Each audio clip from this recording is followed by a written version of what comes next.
You know those guys who pick up the guitar and anything they play just magically sounds amazing. They have the touch. Doesn't matter what guitar they're playing, what amp they're playing. It just sounds so musical. Well, there's a way you can do that too. And when you do, and you feel so free on the instrument. In this video, I'm going to show you exactly how it works. Really quick, and this is only for some of you, but if you're older than 50 years old, and you've been playing guitar for 10 plus years, and you still don't feel fully confident in your ability to play, man, there is a reason. The reason is that there is this one thing that is keeping you stuck. And it's a simple thing to fix, but it's really difficult to pinpoint exactly what that thing is. That's why I created a free tool. Just answer a few questions, very specific questions. And if you do, and if you're honest, I'll tell you exactly what you need to focus on and how to fix it so that you can really progress again.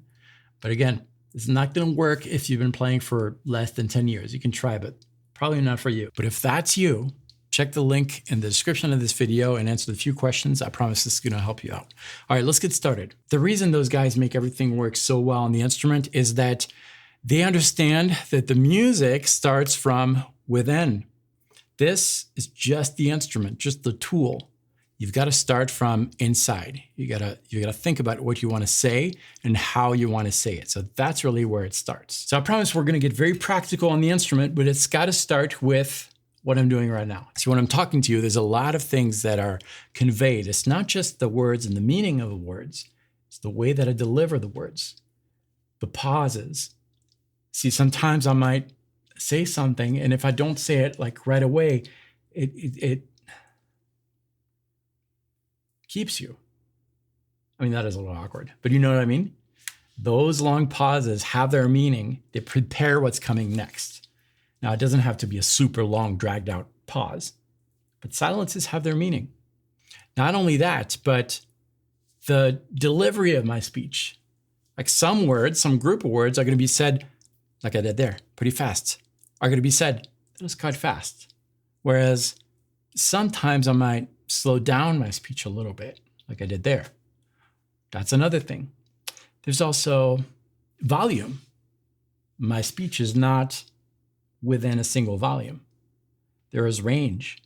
And speaking of range, sometimes loud is not the volume that is going to reach you the most. It's all about contrast in music. See, if I'm talking to you here, and man, I'm going to tell you the real secret. The real secret is intervals.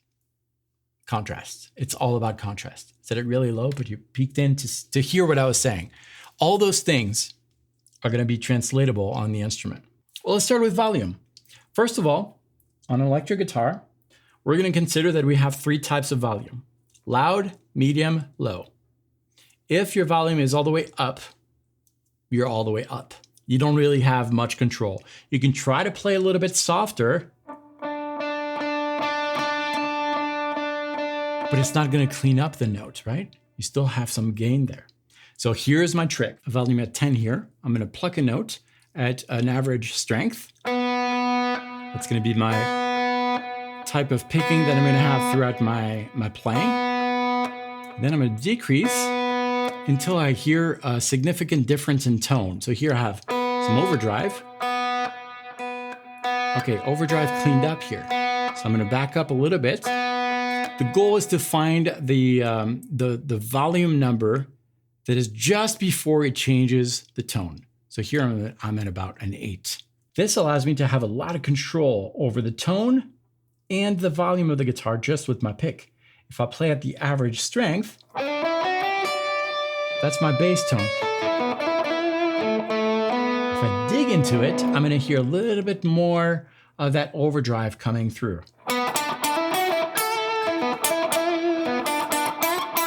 Back to average. And if I really brush the strings really lightly, it cleans up. I maximize the volume of the guitar to have all the expressiveness that I can have.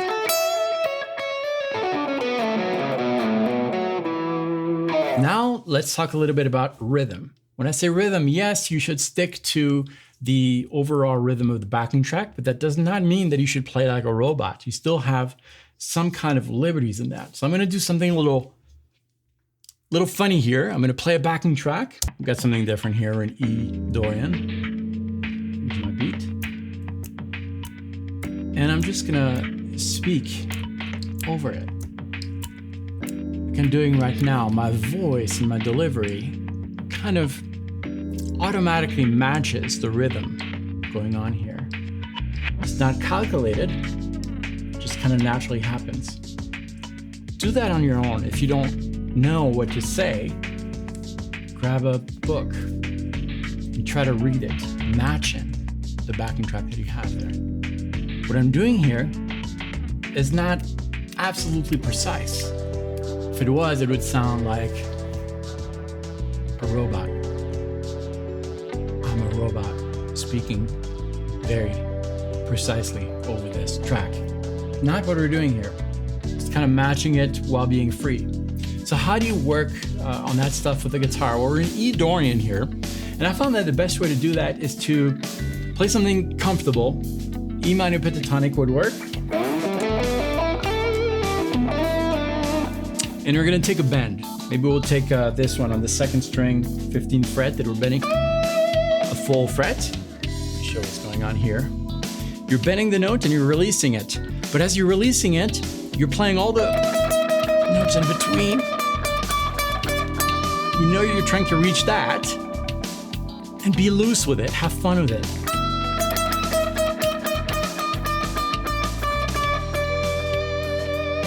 That really gets you into that type of playing. Once you master that, once you feel more comfortable, just develop a few other legs.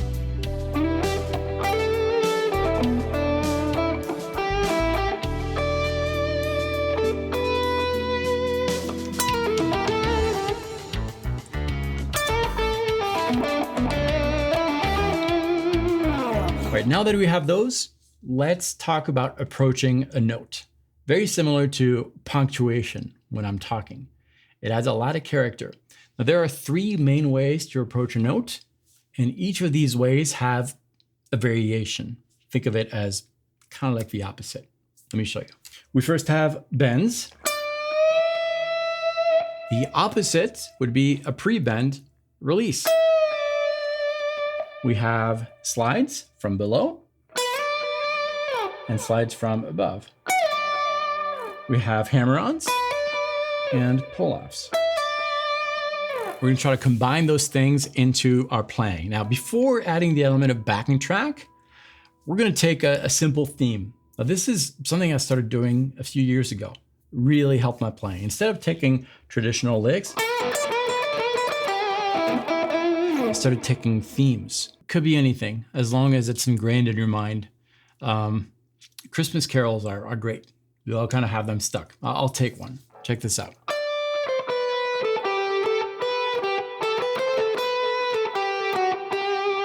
For example, I played it very vanilla here, not much expression, but now I'm gonna unleash my superpower. First of all, volume at about 8, and I'm gonna try to add all those things, volume, rhythm, approaching the notes, and see what happens.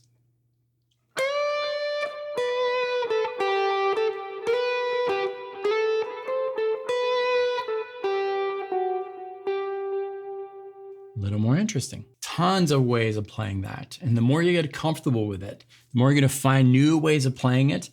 And ultimately, it's gonna sound a lot more like you. Now, as far as those approaching the notes that I mentioned, bends, slides, hammer-ons, and their opposites, you can combine them too. That's really going to give you a different kind of flavor. And you can mix and match, say, a bend and a slide from above. Okay, how would that work? So let's take a look at our fretboard. We're throwing this backing track. We are in E Dorian. I'll play E minor pentatonic in this on the fretboard. So we're trying to combine a bend, maybe the 3rd string, 14th fret, and a slide from above. So maybe we'll slide to that 14th fret here. Okay, not very smooth. Kind of a weird thing to combine, but eventually it's a little more comfortable.